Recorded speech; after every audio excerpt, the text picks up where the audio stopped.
నరసరావుపేటలో పింగళి వెంకయ్య 148వ జయంతి వేడుకలు నిర్వహించారు.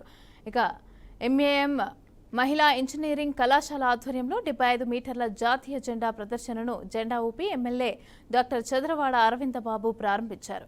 భారతదేశానికి జాతీయ పతాకాన్ని అందించిన మహానీయుడు పింగళి వెంకయ్య అని కొనియాడారు. ఇక 1916లో జాతీయ జెండా రూపొందిస్తే 1947లో ఆమోదించారని తెలిపారు. ఆయన జయంతి వేడుకలు నిర్వహించడం గొప్ప విశేషమని అన్నారు. ఇక ఇలాంటి కార్యక్రమాలు కూడా యువతకు స్ఫూర్తిదాయకమవుతాయని తెలిపారు.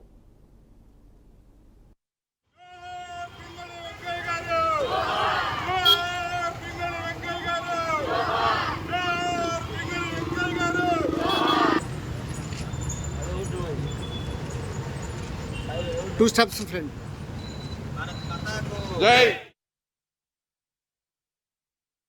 స్వాతంత్ర పోరాట యోధుడు మరి మాన్యశ్రీ పింగళి వెంకయ్య గారు ఈ భారతదేశానికి జాతీయ పతాకాన్ని అందించిన గొప్ప వ్యక్తి మన ఆంధ్ర రాష్ట్రంలో ఉన్నాడంటే మనం అందరం కూడా గర్వపడాలి.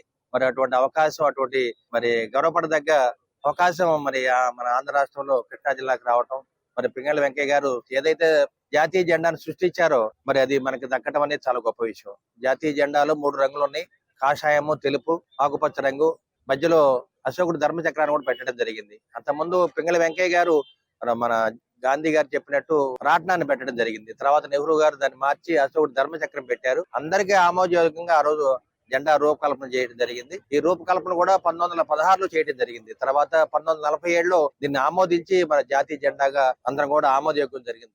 స్వాతంత్ర